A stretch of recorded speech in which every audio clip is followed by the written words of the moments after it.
But now on to the third issue, the cash shop. Do note that later in the video, I will clear up some confusion surrounding the cash shop. So we got a hot topic to discuss today, and that is, of course, the rough launch of Dragon's Dogma 2. And to be honest with you all, this makes me really sad because I think Dragon's Dogma 2 has the potential to be one of the greatest modern-day action RPGs.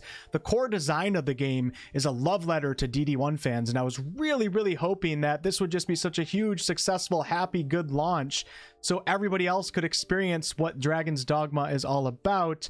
But unfortunately, Capcom has done a few things here that are making that quite hard to achieve. First impressions for many things in life are very important, and once a wave of negativity starts rolling, whether it's deserved or undeserved, it's really hard to stop that wave. So DD2 launched to mostly negative reviews on launch night over on Steam, but that has since gone up to mixed reviews with over 15,000 people weighing in. There's plenty of games out there that have mixed reviews, but this isn't really just any game. This is a Capcom game, and Capcom is a behemoth in the industry these days, and for the most part they have a really good positive reputation, which seems to be shattering a bit right now. Now there are chapter markers in this video if you're not interested in a particular section, but let's start off with the first major issue, which is an easy one, and that is of course performance. This is the quickest way to get someone to hate your game. If they pay for it and it runs like crap, they're going to be pissed.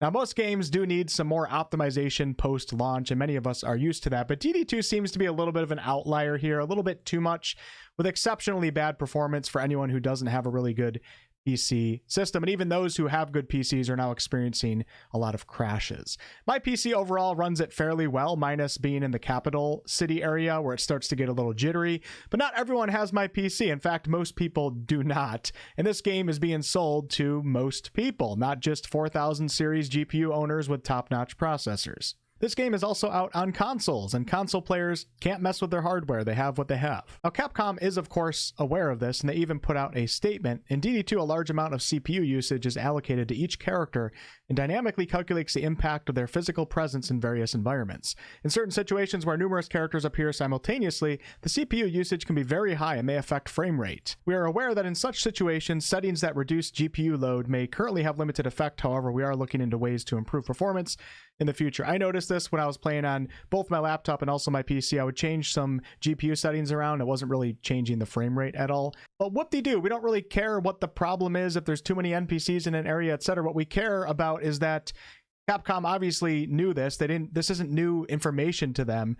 They must have known that this was going to happen, yet they still decided to release the game in this state without delaying it and letting everybody pay for the game and advertising it to a lot of people. So yeah, I'm with you all on this. If you have a PC that meets the recommended specs, or if you're playing on console, you deserve to play a game that at least runs smoothly, even with the Nouveau. Now, the 30 FPS conversation is for a different video. I'm more so speaking on the steadiness of the game. Nobody wants to be running 45, 55, 60 FPS, then drop down to 28 FPS, or be playing on a modern day console and running it at 30 to 40, but then dropping into the 20s. Like that's so unsteady. 20 FPS, I mean, we can debate all day about is 30 FPS okay, but going into the 20s, like, come on, man, that's low. But you know what? Some players have found a solution to this, and they're killing all the NPCs in the game, and then the game is running smoothly for them. And this brings us into issue number 2 of 3 today that we're going to talk about, of these issues that I think overshadow what is otherwise a phenomenal game. Hopefully these issues are resolved and resolved soon. And this issue is not being able to start a new game. Now, not being able to have multiple characters, I think that's a topic for a different day, and I understand people's frustration over that, but in DD1 you weren't allowed to have multiple characters. And I think if the game's performance was decent and you weren't able to start a new game with your current character, like start over, the multiple characters issue would be it wouldn't really be a main part of the DD2 conversation. But not being able to just start a new game, deleting your character that you currently have, that actually blew my mind. I was given a review code 2 days before the official launch, so I played for about 10 hours on the first day, and then on the second day we were allowed to stream it, but with the rules of you have to stream from the beginning of the game. So after I already put out my initial impressions video and everything, it was time to start a new game so I could stream it for you guys, but I couldn't find a way to start a new game. I reached out to a couple content creators, but I was hesitant to reach out because I thought it was stupid and I just couldn't figure it out. I was like, you guys found a way to start over? So I ended up having to go into my save files and move some save files around and things like that, which you shouldn't have to do. But right now you can't start over. At least I still haven't found a way to do it. And I don't think that's acceptable. I'm sure there's probably some reason for this with a pawn system, online system.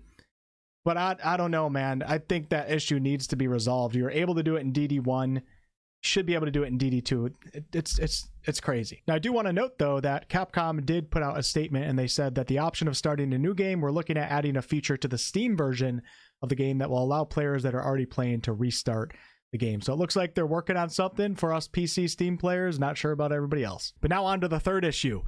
The Cash Shop. A single-player RPG not on mobile that has a cash shop. What world are we living in? Well, let's take a deeper look at it. I do think it's important to establish that at large, this is a single-player game. If you play offline and you never even knew that the cash shop existed, you'll be perfectly fine. And you wouldn't think anything is missing from the game or that anything has been paywalled, and I vouch for that. If you didn't even know the cash shop existed or you don't even think about it, you still have this full experience. I want to say incredible experience because I've really been enjoying the game so far. But of course, we're talking about things that overshadow that incredible experience. But it's completely not necessary to enjoy the game or even to know about. But with that said, that's not really the problem here. The main problem is that most of us consumers are just fed up with these business models, and we know what this turns into over time. Seems like most people, including myself, are okay with deluxe editions that come with some goodies for the game. Pay $10 extra and get that. And even the DD2 deluxe edition, I didn't see many people really too upset about it, even though it did contain a few items that do help your game a little bit. But in a single player offline game, it's not that big of a deal. And it's only $10 more, and everybody gets all of those items if you pay those extra $10. The problem here is this is deeper than just the deluxe edition. So welcome to the DD2 Cash Shop.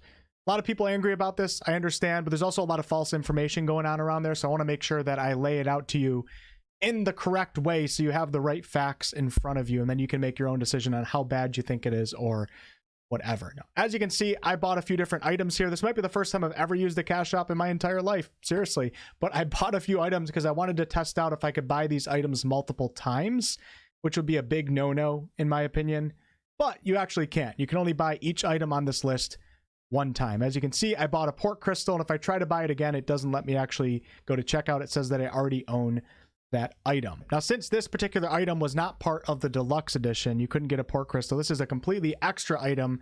Outside of that, I don't like this being here at all, but I do think there's a big difference between selling one port crystal and selling, you know, unlimited access to port crystals. I think this was a really stupid item to offer in the cash shop, though, especially from Capcom, because Capcom's been advertising how DD2 has limited fast travel, which a lot of us were excited for because the world is so beautiful, and then they're offering an extra transaction where you can make fast travel a little bit easier for you. Just doesn't really sit right. As you can see, I bought 500 Rift Crystals, then I bought 500 again, then I bought another 500. These are all separate transactions. I can never buy 500 again, or at least not right now unless they open this up more. If I wanted more Rift Crystals, I have to buy these other ones right here. So you can have a total of, I don't know what that adds up to, but that's the total amount of Rift Crystals that you can get with your money. As you can see, you can buy the entire pack of these items for $42. I'm not sure if that includes, I've subtracted the items that I already bought. But you can buy everything for $42. So basically, this is just like the game costs $70, but then you can have $40 of extra items, a max of that 42. It's not unlimited. There's no endless cash shop here. But in my opinion,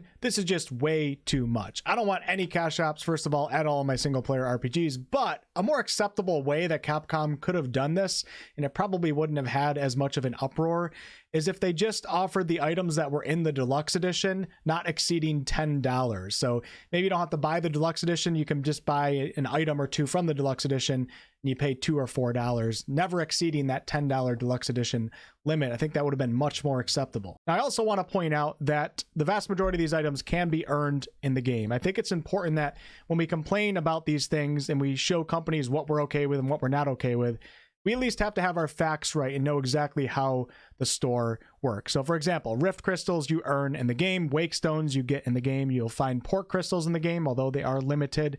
The Art of Metamorphosis, the character editor, you can edit your character in the city. I forget how much gold it costs, maybe 10,000 gold, which isn't really that much. You can make Jal keys, you can find ambivalent Rift incenses or buy them with Rift Crystals, which you can earn in game. And I think I came across a Harpy Snare smoke beacon like at one of the earlier vendors in the game, super cheap to buy with gold. Now, the Explorer's Camping Kit, I don't think you can get that in the game, but this is part of the deluxe edition. You can't get the Dragon's Dogma music collection in the game. And also, I don't think you can get the Heartfelt Pendant, which is a gift that you can give. I think that you can just give to NPCs to increase your reputation. You can't get those specific items, but those three are all part of the $10 deluxe edition. Now, just because you can find an item in the game or buy an item in the game with in-game gold doesn't make it okay to then sell that in a cash shop. But I think it's important that we just at least establish that, because I do see some people a little bit confused as to what this cash shop is. But is it pay to win? I guess that depends on how you look at that, because like I said, if you don't look at this cash shop at all, you're perfectly fine. You never even have to think about it, and you're not competing against other players online. There's no PvP in this game. There's no other players running around the world. But you can use some of these items to make it easier for you, so pay for convenience. That's definitely true here. And the Rift Crystals, for example, you can use those to buy more powerful pawns, because when you go into the Rift to purchase pawns, they're free if you get a pawn that's around your level, but you need Rift Crystals if you want to buy more powerful pawns of a higher level. So a player who's willing to buy up all those Rift Crystals in the cash shop is going to have more higher level pawns with them if they want, and they're going to be destroying a lot of enemies in the game quite easier than a player who has pawns around their level. It's just a different experience from a player who earned their Rift Crystals in game, because they're going to treat their Rift Crystals a lot more like valuable items, while the person who's buying them doesn't really care as much. With that said, there is a limit to how many you can buy, but the player who buys the Rift Crystals or the Port Crystal can objectively have an easier time in the game than the player who doesn't. Do I really care that another player is buying items in a single player game? Not really. But what I kind of do care about here is what kind of mindset is Capcom in right now. They are advertising this beautiful open world with limited fast travel and, you know, fun, challenging combat, etc. But then they're willing to sell that core experience for a few bucks in the cash shop. It just feels kind of scummy. So that's really what I don't like here. I don't like this mindset that Capcom is in. And I also just don't want this to become a trend. So anybody who's against the cash shop in this game, I'm in full support of you. I hate cash shops, period. Let's try to get rid of them. Stand up against them as much as you possibly can. The biggest thing you can do is not purchase items in the cash shop. Oops, I guess I did that for the video demonstration. But don't purchase anything, and then cash shops won't exist. But unfortunately, that's probably never going to happen. But that's going to be it for this video. I genuinely felt sadness when I saw everything that happened when the game came out, because I really do like the core of this game. I honestly can't wait to jump back in and play some more, but these overshadowing issues need to be solved, and only time will tell. We'll see if Capcom's able to come back from this. We'll see how the DD2 success turns out to be. I don't know, but I'll keep you guys updated, that's for sure. And yeah, be on the lookout for more DD2 content and all that good stuff. I'll catch you on the next one.